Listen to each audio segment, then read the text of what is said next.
Avec ses ponts, ses remparts, ses lavoirs, ses chapelles et ses châteaux, notre pays est riche d'un patrimoine exceptionnel. Des bâtiments et des sites qu'il faut entretenir et conserver. Comment et à quel prix? Car certains sont menacés de tomber en ruine. On ouvre le débat dans Dimanche en politique.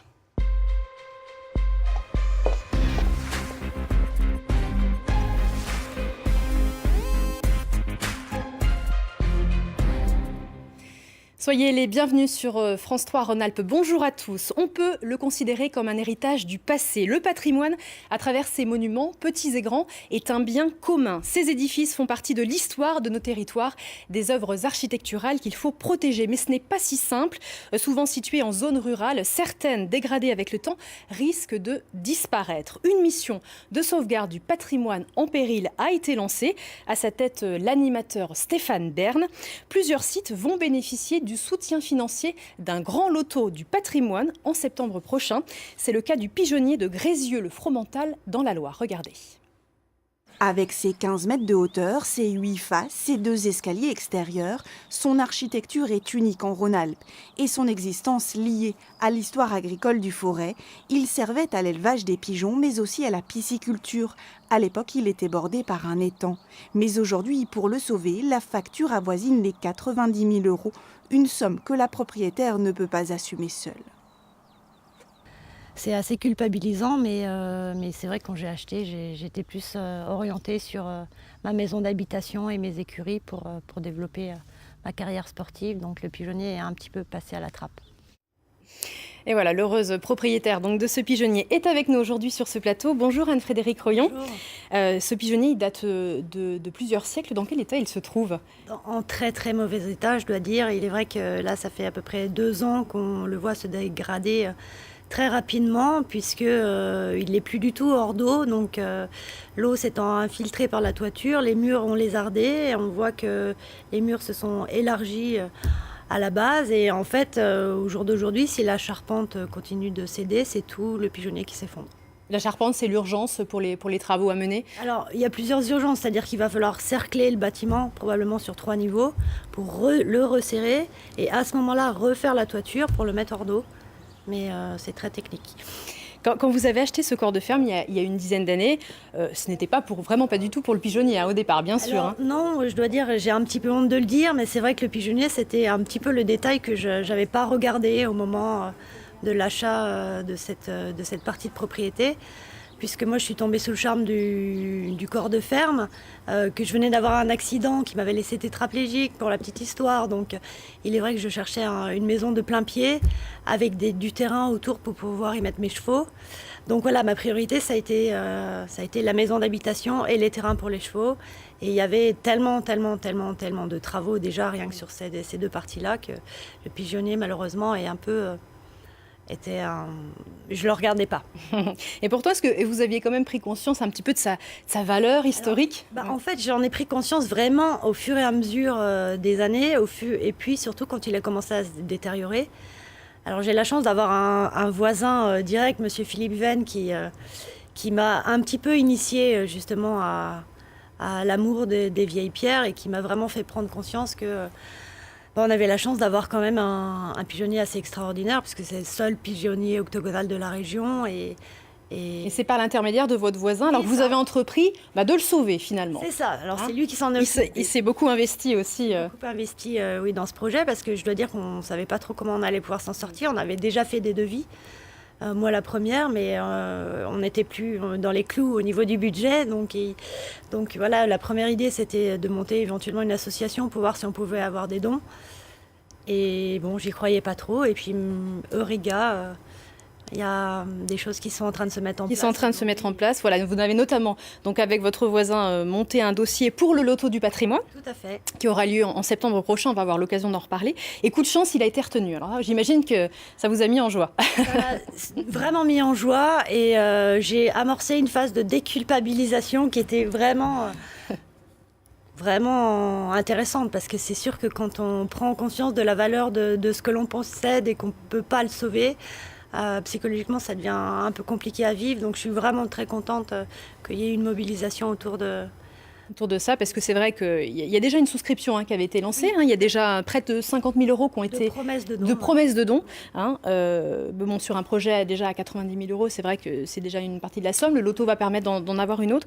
Ça va vous permettre de récupérer de l'argent. Mais est-ce que sans cette aide financière, sans les efforts menés avec votre voisin, est-ce que vous auriez fini par abandonner l'idée de préserver ce pigeonnier? Alors, très honnêtement, si je veux être tout à fait honnête, je pense que oui. Moi, personnellement, j'aurais abandonné l'idée. Mais je pense que Monsieur Venn, mon voisin, lui, n'aurait pas lâché. Donc, bravo à mon voisin, parce que je crois que c'est lui qui est dans le vrai, là, pour le coup. Bon, en tout cas, on tient le bon bout. Alors, notre patrimoine est-il en danger? On poursuit ce débat avec nos deux autres invités, qui sont Jean-Bernard Nuiry, délégué régional Rhône-Alpes à la Fondation du patrimoine, et Pascal Migneret, directeur du pôle architecture et patrimoine au pluriel à la DRAC Auvergne-Rhône-Alpes.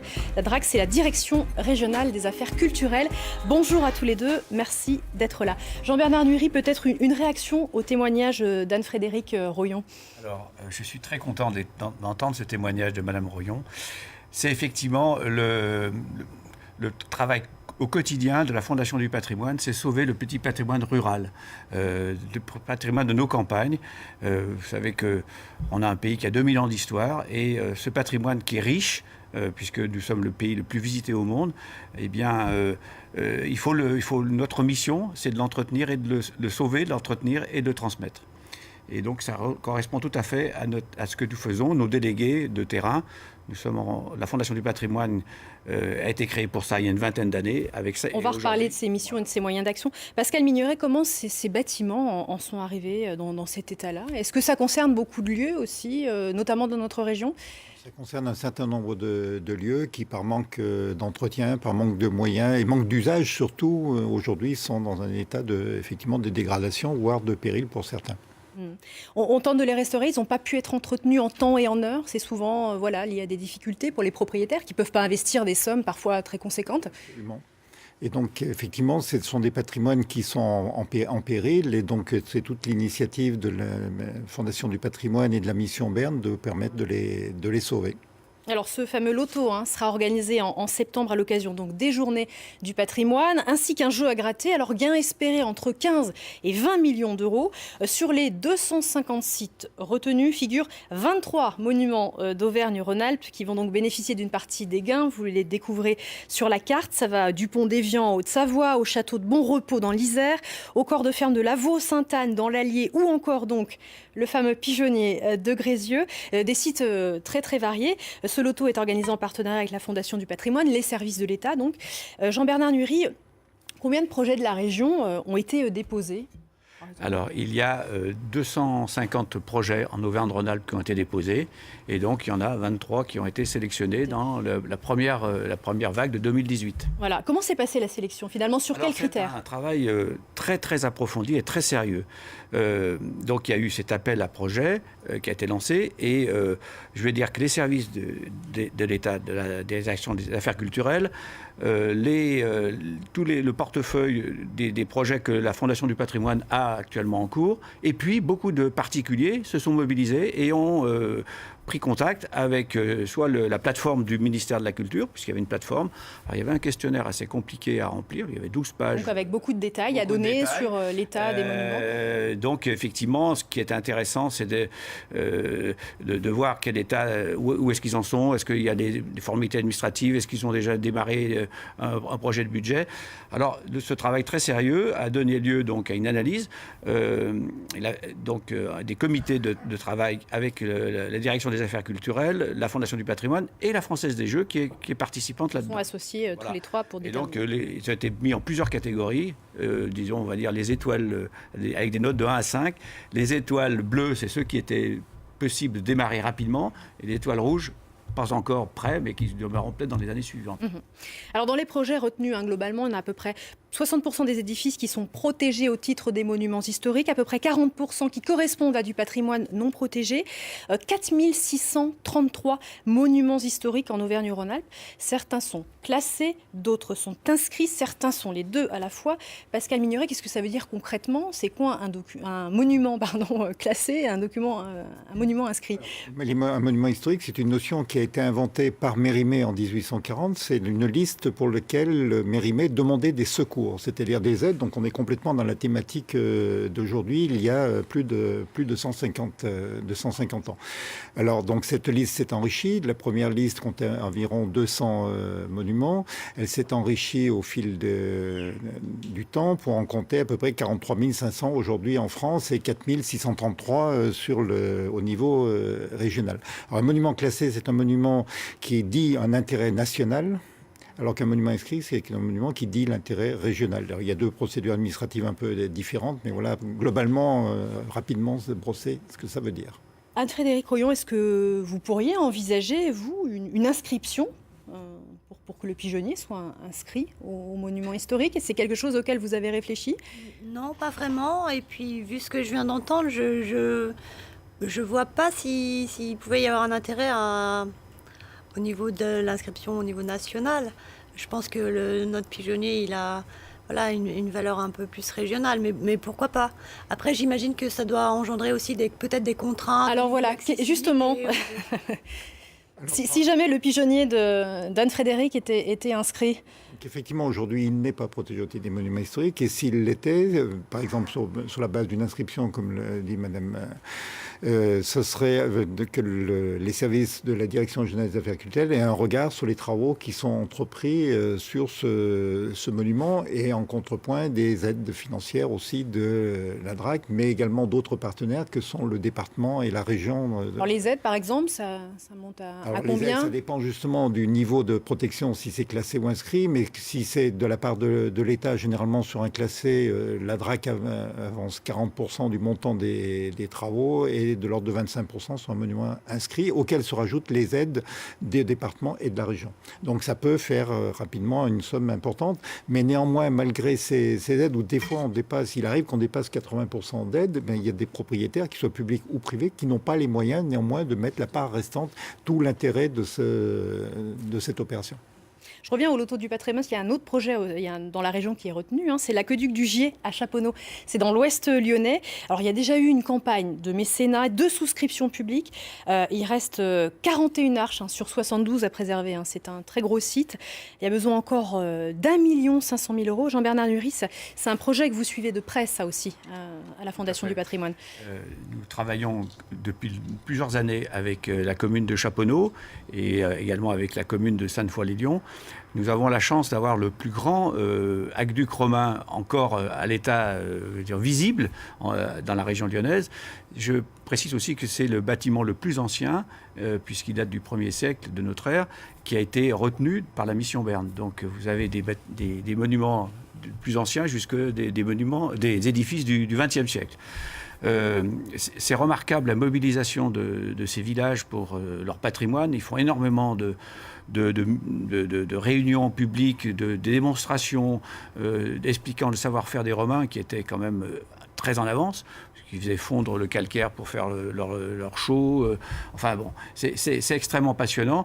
Et, il y a un gros soutien de la commune aussi voilà, derrière tout ça. Les habitants sont très motivés. Et les habitants sont très mobilisés. Sur ce sujet-là. Là, pour la Fondation du patrimoine, c'est 2420 projets aidés en aura, en Auvergne-Rhône-Alpes, entre 2000 et 2017, sur une longue période. Quels sont vos moyens d'action à vous pour les levées de fonds, pour une fondation privée comme la vôtre? Il y a différents leviers. Alors expliquez-nous un peu le label, la souscription, le mécénat, pareil, en étant clair. Voilà. Alors, pour les constructions privées, nous avons un dispositif qui s'appelle le label. C'est-à-dire que nous demandons aux propriétaires de faire des devis pour tous les travaux extérieurs vus du public. C'est-à-dire la toiture, la charpente, les façades, les murs d'enceinte, la ferronnerie d'art, etc. Et le délégué local ainsi que l'architecte des bâtiments de France valident les travaux. C'est bien la mise en œuvre qui correspond bien à l'édifice.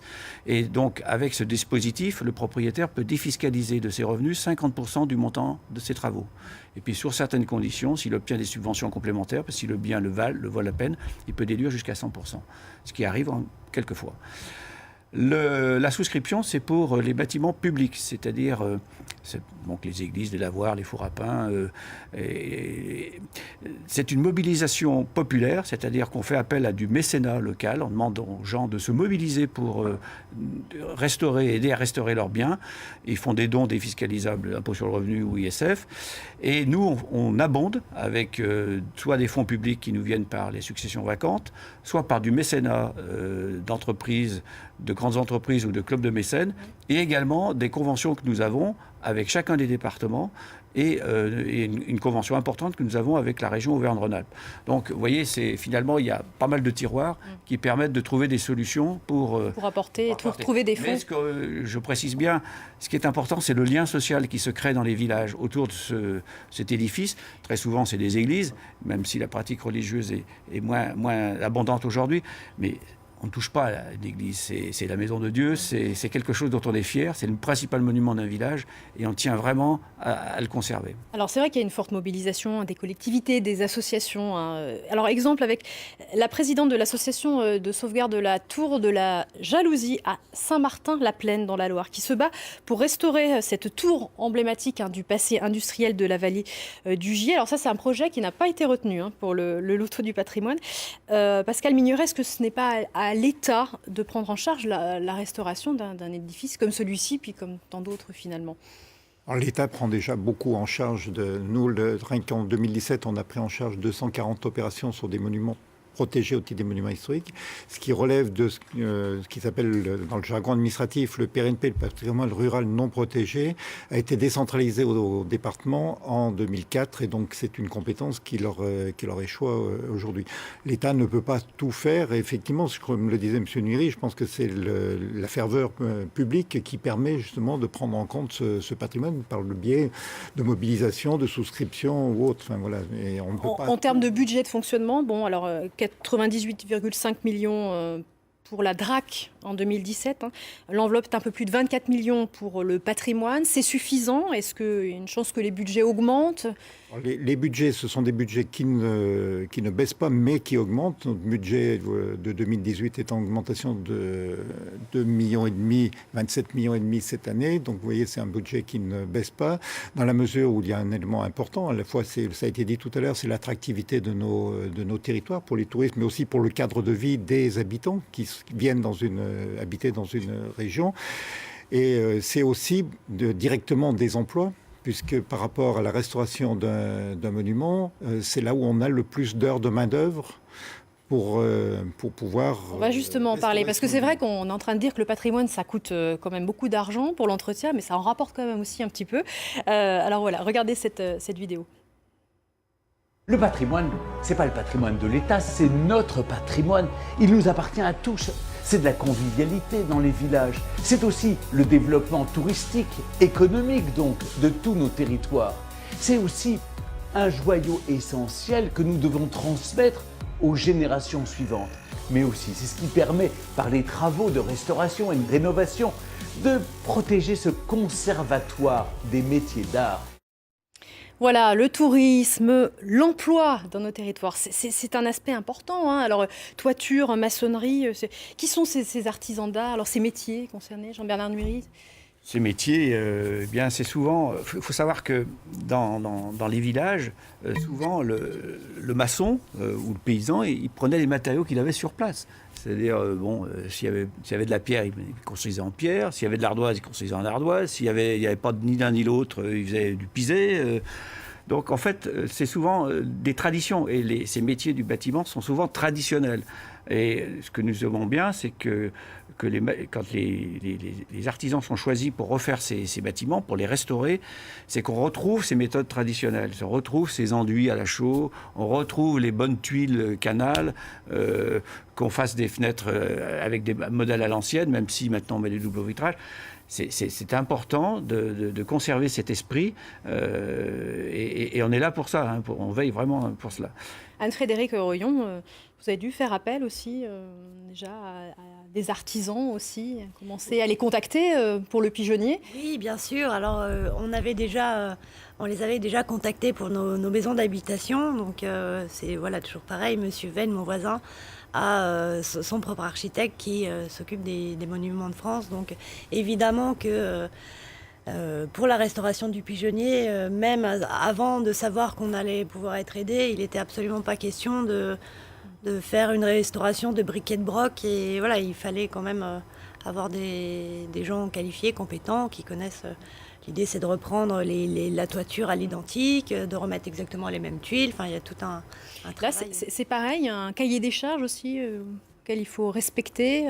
Effectivement, comme l'a dit Madame, avant de se lancer dans des travaux, il faut bien réfléchir et conduire une étude qui est généralement faite par des architectes, ce qu'on appelle du patrimoine, c'est-à-dire architectes qui ont une spécialisation sur la restauration du patrimoine, qui vont pouvoir faire d'abord un diagnostic de quoi souffre le monument et après proposer des solutions pour le restaurer. Et c'est une fois qu'on a cette étude qui, en face des éléments techniques, contient le chiffrage de ces éléments, qu'on pourra pouvoir, avec le propriétaire, discuter de l'échéancier de réalisation de ces travaux et trouver les entreprises pour les réaliser. Les entreprises, c'est facile de les trouver justement. On dit des fois que les délais sont longs parce qu'elles se font rares aussi. Alors, effectivement, une bonne entreprise, elle est toujours très sollicitée, donc c'est un peu dur parfois de les avoir, mais il y a encore beaucoup d'entreprises qui savent restaurer du patrimoine. Donc ça, Et là-dessus, le savoir-faire ne se perd pas. On arrive quand même encore c'est une de nos aussi à missions. intéresser C'est une de nos les missions jeunes à aussi la à se DRAC. lancer dans ces métiers-là. Voilà, c'est une de nos missions à la DRAC, quand on fait la programmation de nos travaux, de ne pas programmer que des toitures et de la maçonnerie, mais aussi tous les autres métiers qui interviennent, la restauration de peinture murale, la restauration de vitraux, de textiles parfois, de l'ébénisterie. Enfin voilà, tous ces métiers doivent pouvoir bénéficier pour le maintien de ce savoir-faire et le maintien de notre patrimoine. Des solutions sont évoquées, des idées émergent pour sauver notre patrimoine, pour trouver encore des fonds. Alors, Stéphane Bern évoquait, il n'est peut-être pas le seul, l'idée de faire payer l'entrée des églises. J'aimerais savoir un petit peu l'avis des uns et des autres. Jean-Bernard Nury. Alors moi, je suis pour l'instant dans l'attente un petit peu de solutions. La Fondation du patrimoine n'a pas pour l'instant pris position sur ce sujet-là. Je sais que ça existe dans d'autres pays étrangers. Je veux dire que nous travaillons au quotidien très souvent avec les maires qui sont les propriétaires de ces églises, puisque vous savez que depuis la loi de 1905, quasiment 98% des églises appartiennent aux mairies. Donc on travaille communément avec eux pour lancer des souscriptions, pour les aider. Je ne sais pas. Peut-être que ça sera une idée pour des monuments emblématiques. On parle de Notre-Dame de Paris. Oui, Mais je n'en sais rien. Pour l'instant, C'est peut-être pas à l'ordre du jour, Pascal Mignoret. C'est pas à l'ordre du jour pour une raison bien simple, c'est que la loi de 1905 demande à ce que les églises soient ouvertes gratuitement au public. Donc ça voudrait dire qu'il y a une modification législative par rapport à ça. Et si dans cette idée d'ouvrir les églises, comme le disait M. Niry, les gens iraient, la rentabilité irait là où il y a déjà beaucoup de fréquentation, mais dans un petit village avec une petite église rurale, c'est pas avec les quelques dizaines d'entrées qu'on pourrait espérer par an que l'on pourrait restaurer le monument. Donc je pense que ce n'est pas forcément la bonne solution. Un National Trust à la française, avec un réseau de bénévoles propriétaires qui pourraient gérer le patrimoine. Ça se fait en Angleterre, oui, là, c'est Fabien. un peu des idées. Vous savez que le président Macron a demandé à M. Bern de trouver des solutions innovantes pour financer ce patrimoine. Donc, ces 2000 bâtiments qui ont été identifiés, c'est des sommes assez colossales. Ça se fera au fur et à mesure des années. Donc, le financement à l'anglaise est une idée. Il y a aussi... les Anglais, ils ont un national, ils ont aussi un loto national qui s'appelle le National, je ne sais plus comment ça, enfin exactement, qui rapporte chaque année 30 millions d'euros et qui existe depuis 23 ans. Donc aussi, ils sont mobilisés. Enfin, c'est vrai, quand on a la chance d'aller en Angleterre, on voit que c'est un vrai musée, quoi. Oui. Tout est conservé. Les Anglais sont mobilisés, mais les Français aussi, quand même, Oui, montrent leur attachement à ce patrimoine. 67% considèrent qu'il est urgent de s'en occuper, à 32% que la France a pris du retard dans ce domaine et qu'il serait prêt à y consacrer du temps, à 55%. Et il y a une sorte de conscience patrimoniale, en tout cas vous, Anne-Frédérique, vous dites ça peut-être à Grézieux-le-Fromental aussi, peut-être que les habitants... Je l'ai vu de mes propres yeux, puisque il y a quelques semaines de ça, j'ai eu une association du petit patrimoine dont la présidente Marie-Louise m'avait contactée au téléphone. Et donc ils sont arrivés, on a passé une après-midi ensemble en fait. J'ai vu arriver 50 personnes, tous retraités, tous passionnés du petit patrimoine, qui connaissaient plein de choses, qui étaient intéressés par plein de choses. Et on a passé une après-midi ensemble à la maison. Donc ça a été aussi un moyen d'échanger sur le patrimoine, certes, mais sur nos vies perso. Et j'ai trouvé ça extraordinaire de voir que, il y avait parmi les anciens des foules qui se bougent et qui sont très jeunes dans leur tête. Donc voilà. Qui a envie de tout ça. Puis, alors ça se voit aussi dans le succès du financement participatif, le fameux crowdfunding, ces plateformes. On peut faire des dons. Alors je pense à D'Artagnan notamment, près de 68 000 € déjà récoltés pour le musée des tissus à Lyon. Là aussi, ça prend de l'ampleur aussi, ces types de financement-là. Alors la Fondation du patrimoine, c'est quelque chose qui existe depuis longtemps. Nous avons chaque année 40 000 donateurs, donc qui ont l'an passé rapporté 14 millions d'euros. Il faut savoir que les dons ne rentrent pas dans une masse générale, les dons sont fléchés. C'est-à-dire que le donateur a la garantie que le don qu'il fait, défiscalisable, ira bien sur l'édifice pour lequel il fait un don. C'est très important de le dire. Nous sommes contrôlés par la Cour des comptes, donc effectivement, il faut avoir une gestion extrêmement rigoureuse. Même le porteur de projet est parfaitement au courant des donateurs. Je voulais également dire que la plateforme, sur cette plateforme Internet, le porteur de projet sait qu'une ou deux fois par an, son projet sera mis en avant au niveau national. Et deuxièmement, il y a à peu près 20% des donateurs qui font un don par Internet aujourd'hui. Donc c'est quelque chose qui est en pleine évolution. En pleine, il y a ça. Et puis aussi, voilà, un incubateur du patrimoine lancé par le Centre des Monuments Nationaux. Beaucoup de choses qui sont mises en place. Et on aura peut-être l'occasion d'en reparler pour une autre émission, car celle-ci touche à sa fin. Merci à tous les trois pour votre participation. Merci à tous ceux qui m'ont aidé à la préparer. Un débat à revoir sur les réseaux sociaux, Facebook et Twitter, et sur le site internet de France 3 Auvergne-Rhône-Alpes. La semaine prochaine, à cette même place, vous retrouverez Olivier Michel. En attendant, Dimanche en politique se poursuit avec l'invité de Francis Letellier. Il reçoit Éric Ciotti, secrétaire général du parti Les Républicains. Merci à vous, à bientôt.